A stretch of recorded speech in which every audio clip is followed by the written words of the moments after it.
La matrice artificielle fabrique à l'intérieur de toi une fausse identité et elle l'alimente. Si tu veux sortir de la matrice, tu dois renoncer à cette fausse identité. Bonjour à tous, très heureux de vous retrouver pour cette série de vidéos intitulée « Comment déjouer la matrice ?» Et aujourd'hui, nous nous retrouvons avec un thème très important et absolument essentiel selon moi, qui est celui de la mère. Parce que vous savez, ce mot « matrice », j'ai toujours eu un petit peu de mal à l'utiliser. Il est bien sûr en référence avec ce film du début des années 2000, je pense, la matrice artificielle. C'est pour ça que je rajoute toujours le mot « artificiel », parce qu'en réalité, matrice, c'est un mot magnifique. C'est la mère, c'est l'utérus, c'est la racine de la vie finalement sur laquelle chacun de nous est posé.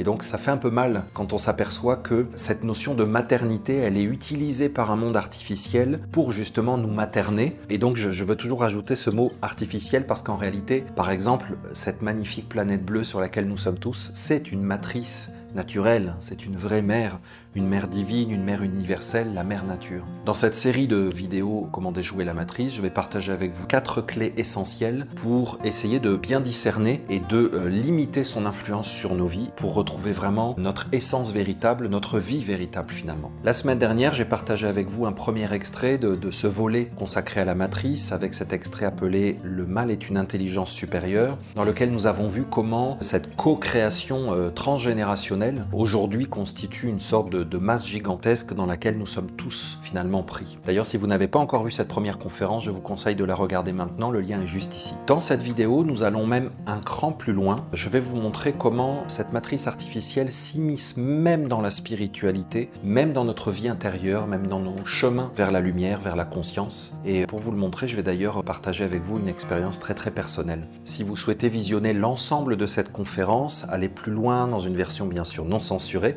sachez qu'en réalité c'est un extrait d'une conférence intégrale qui est disponible sur le cercle d'études en ligne. Il y a plus de 20 formations, plus de 300 heures de contenu. Il y a un accès gratuit pendant 7 jours, donc ça vous permet de vraiment vous balader et découvrir tout ce que vous voulez selon où vous en êtes en ce moment et vos attirances. Sachez qu'également 2 fois par mois, je propose une lettre gratuite dans laquelle je partage mes réflexions, mes expériences personnelles. Vous pouvez vous inscrire dans le lien dans la description. Si cette vidéo vous plaît, bien sûr, n'hésitez pas à laisser un pouce bleu, à activer la cloche, à la partager à vos amis ou mettre un petit commentaire pour partager vos propres ressentis sur ce sujet. Je vous laisse maintenant avec cet extrait, on se retrouve juste après parce que je voudrais partager avec vous un parallèle avec un conte très connu de Perrault, Cendrillon. On se retrouve tout de suite après. Ce monde artificiel que nous avons collectivement co-créé au fil des générations, au fil des millénaires, qui est devenu une espèce d'énergie mémorielle, qui manipule les événements, les gens, les situations, qui manipule nos pensées, qui nous inspire des choses qui ne sont pas réelles, et qui font que des fois on se désespère parce qu'on se dit mais finalement quoi qu'on fasse, peu importe pour qui on vote, peu importe ce qui se passe, on dirait que les choses vont toujours dans le même sens, et pas forcément dans le meilleur. J'arrive à la conclusion que cette matrice artificielle, elle a inclus dans ses paramètres la tendance de l'homme à être spirituel, à espérer, à vouloir faire le bien, à vouloir être une bonne personne. Pour elle-même et même pour les autres. Elle l'a intégré dans ses paramètres et elle est capable de l'utiliser comme un ordinateur serait capable d'inclure, si tu veux, des contraintes et des paramètres pour quand même arriver à son but. Et si tu regardes vraiment ça, finalement, ça fait peur parce que tu te demandes, mais qu'est-ce qui nous reste alors? Si même la spiritualité, la religion, les valeurs, les combats sociaux, idéologiques, les aspirations humaines sont utilisables et sont utilisables comme des armes contre nous, alors il nous reste quoi? Si ce monde artificiel a intégré comme paramètre tout ce que nous pensions être des portes de sortie potentielles, la philosophie, l'humanisme, les valeurs,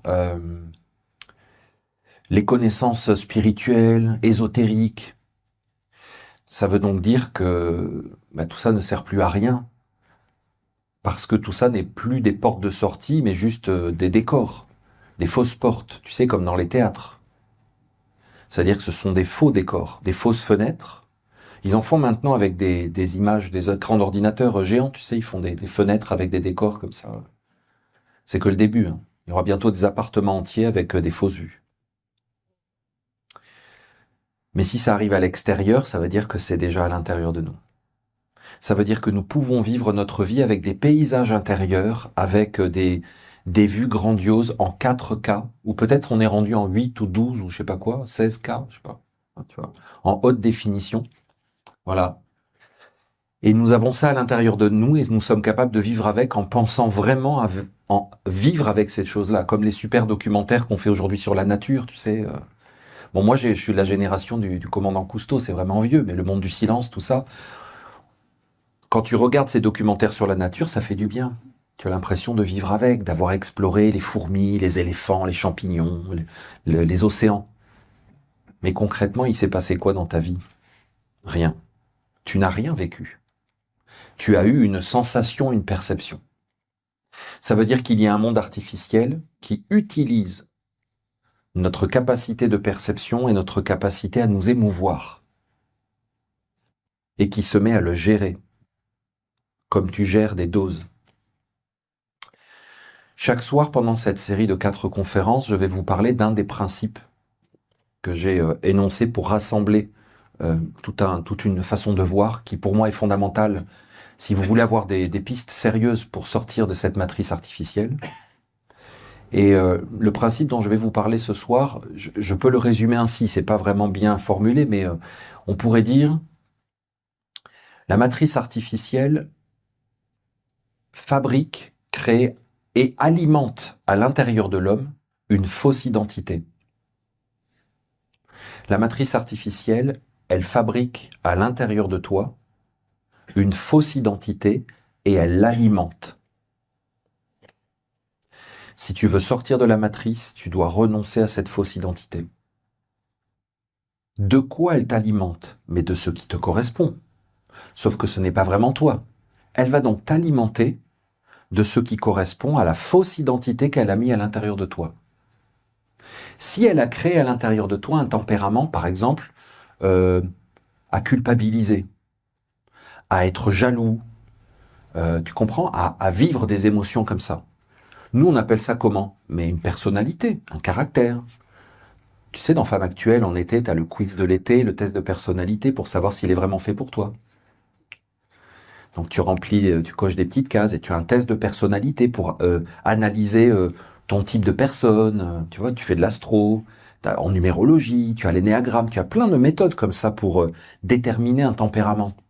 C'est super intéressant tout ça. Eh bien ça, c'est complètement manipulé par un monde artificiel qui fabrique une fausse identité à l'intérieur de toi. Et si tu veux commencer à envisager la possibilité de sortir de la matrice artificielle, ça implique nécessairement de renoncer à certaines parties de ton identité parce que tu vas découvrir progressivement que ce n'est pas vraiment toi. Mais ça doit être un processus libre, volontaire et conscient. Et là, c'est beaucoup plus difficile, on rentre dans le vif du sujet.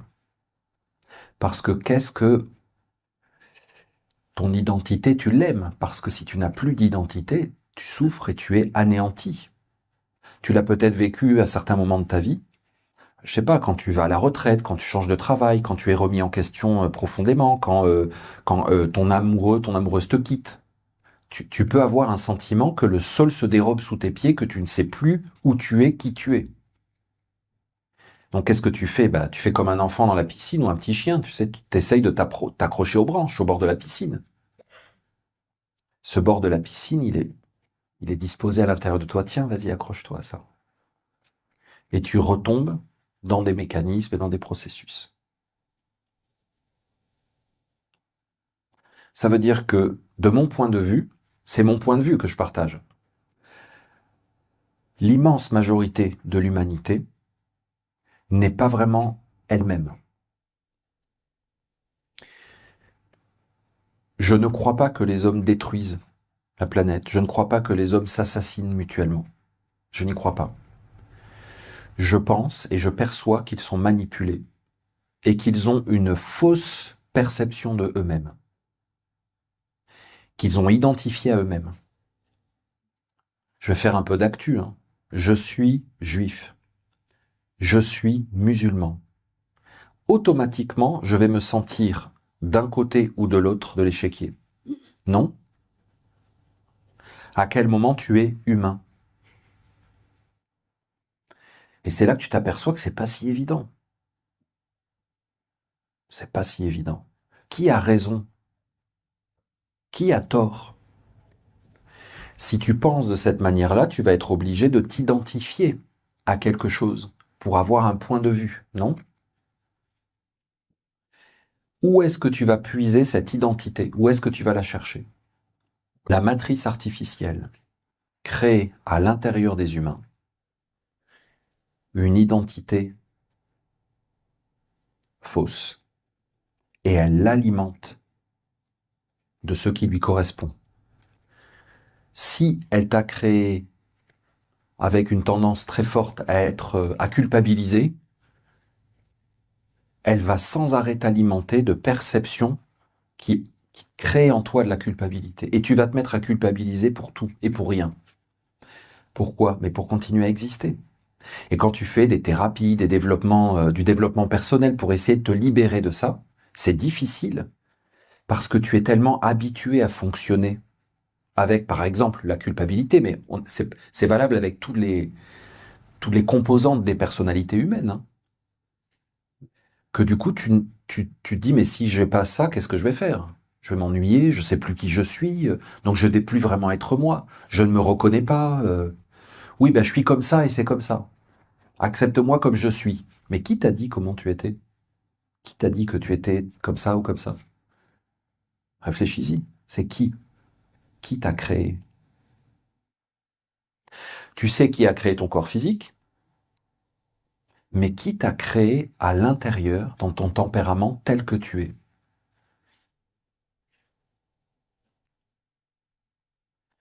Si tu veux vraiment manipuler quelqu'un, il faut que tu manipules la perception qu'il a de lui-même. Non? C'est la meilleure des manipulations. Celui qui te fait croire que tu es comme ça ou comme ça, il te tient tout entier.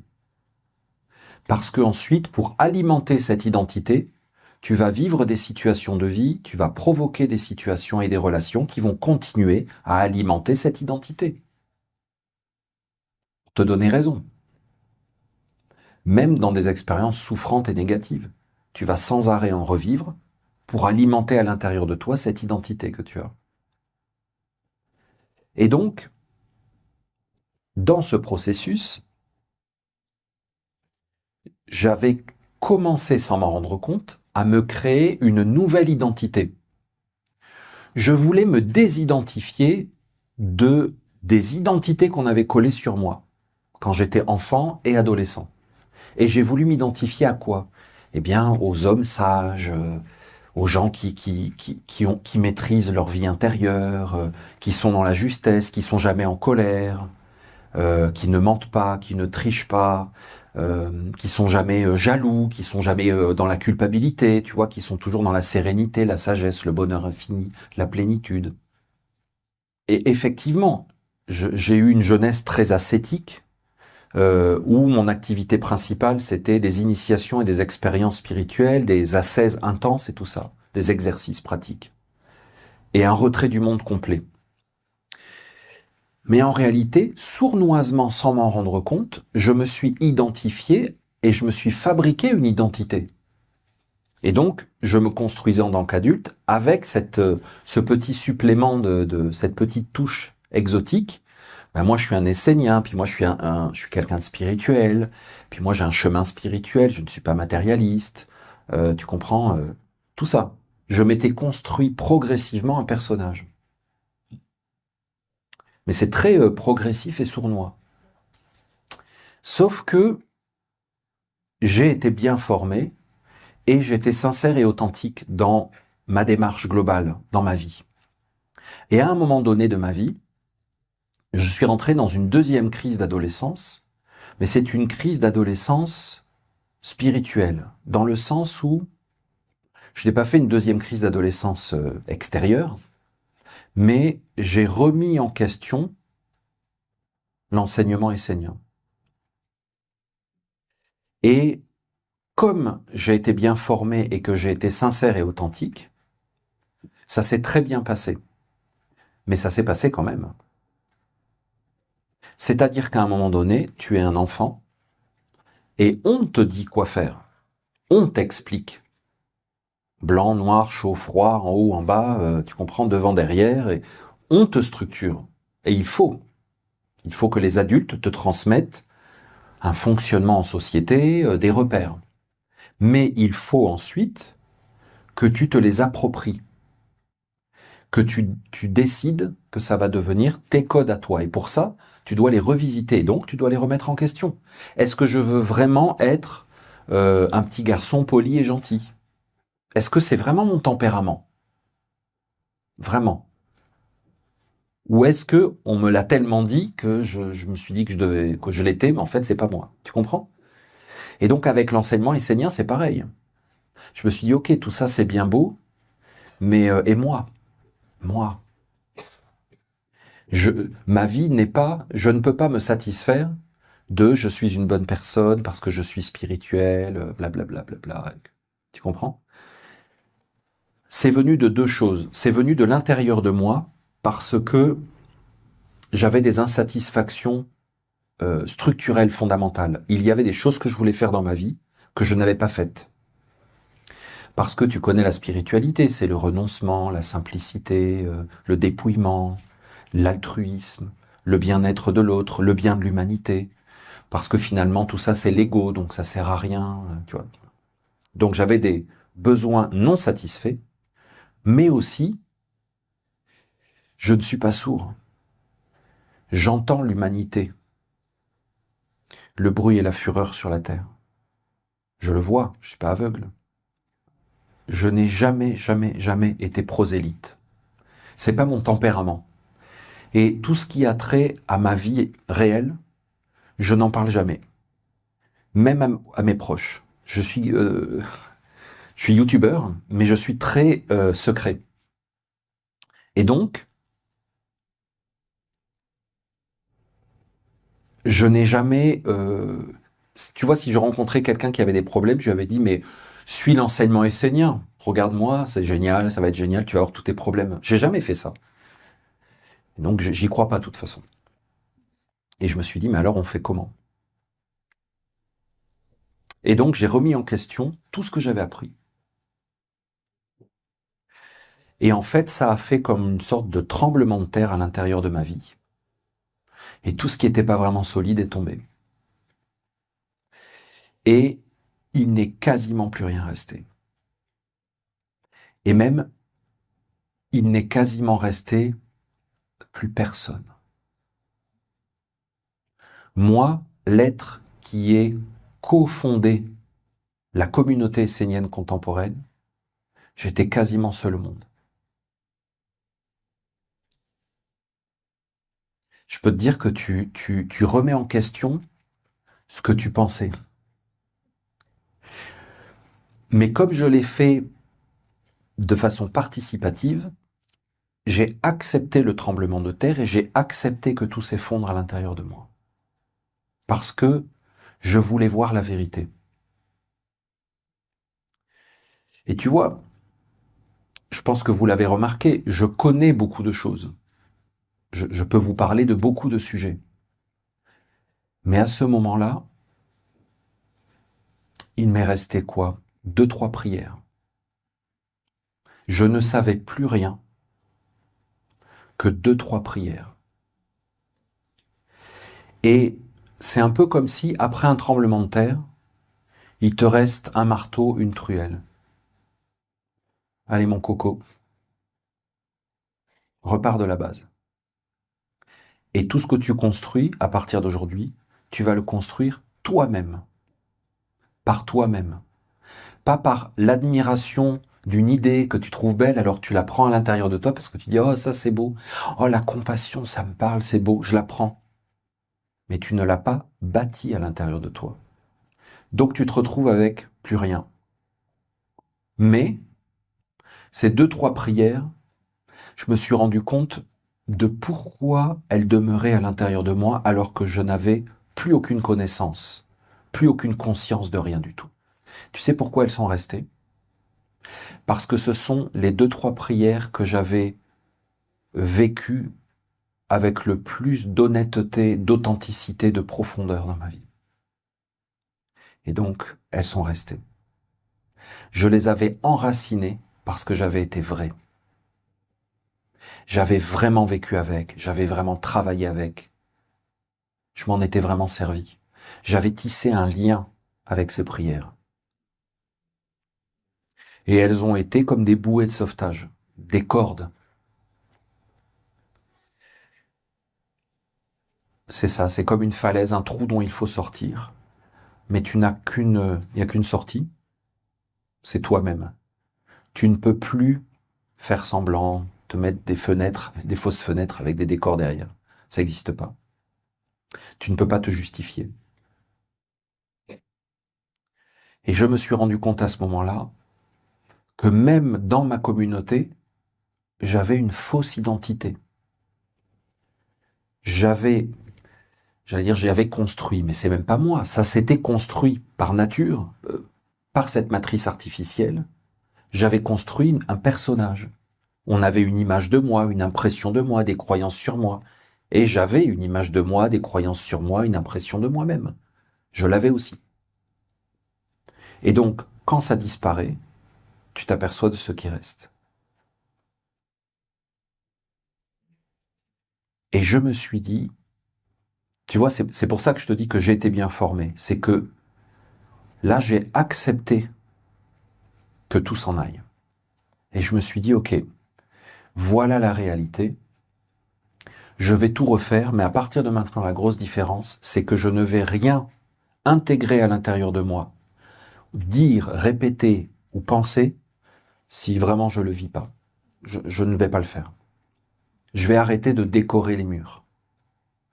Il n'y a pas grand-chose chez moi, j'ai pas beaucoup de valeurs, j'ai pas beaucoup de croyances, j'ai pas beaucoup d'espoir, j'ai pas beaucoup de force, j'ai pas beaucoup de talent. Oui, mais le peu que j'ai, je l'ai. Et je le partage avec toi. Et c'est vrai. C'est pas, ça vient pas du supermarché. J'ai pas vaguement lu un livre sur un sujet et puis après j'en fais une petite conférence comme ça. Non. Et c'est devenu ma façon de fonctionner. Donc tu vois, la matrice a fabriqué à l'intérieur de moi une fausse identité et elle l'alimentait même à travers un enseignement spirituel. Elle me confortait, elle m'encourageait, elle tirait les ficelles, elle anticipait les coups et elle préparait un chemin. Elle me préparait, elle me destinait à un chemin qui ne mènerait nulle part, qui n'aurait fait qu'alimenter la matrice artificielle. Je serais peut-être devenu un gourou, dans le mauvais sens du terme. En réalité, vous savez, gourou, c'est un joli mot en Inde. C'est une belle chose, hein, c'est dommage, mais bon. Donc un gourou dans le mauvais sens du terme. Un illusionniste, un magicien, un motivateur. Quelqu'un qui parle beaucoup d'une certaine chose sans jamais la vivre, sans jamais l'être. En te disant, dans le fond, ça n'existe pas vraiment, mais c'est quand même sympa, on n'a qu'à en parler un peu. J'aurais pu écrire des romans sur les Esséniens, c'est à la mode, sans jamais le vivre vraiment. Et sans jamais dire, oui, moi je suis essénien. En disant, non, mais dans le fond, personne n'est essénien. Nous ne sommes pas à la hauteur. Donc c'est pas grave. J'aurais pu faire ça. J'aurais pu devenir un membre éminent de ma communauté, parce que j'aurais été un puits de savoir, un ancêtre, tu vois. Et je me laisse répéter. Les jeunes seraient arrivés alors, l'enseignement essénien, raconte-nous. Je vais vous expliquer, asseyez-vous, mes amis.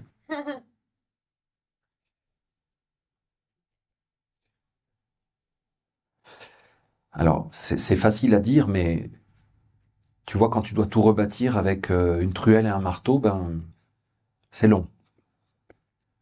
Mais, ce que tu fais, tu le fais. Et personne peut te dire que c'est pas vrai, et personne peut te dire que tu l'as pas fait. Parce que toi, tu sais ce que tu as fait, tu sais ce que tu vaux. Tu sais ce qu'il y a à l'intérieur de toi.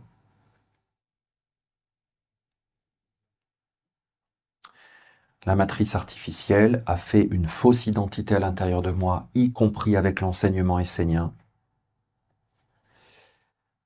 parce qu'elle connaît mes blessures, mes faiblesses, mes doutes, mes fragilités, mes forces, et elle manipule tout ça à la perfection. Elle a alimenté cette fausse identité à l'intérieur de moi. Et pour sortir de cette matrice, je n'ai pas eu le choix que de renoncer à cette fausse identité. C'est dur. Je sais que je suis pas trop marqué là, mais je peux vous garantir que c'est dur. Vraiment dur.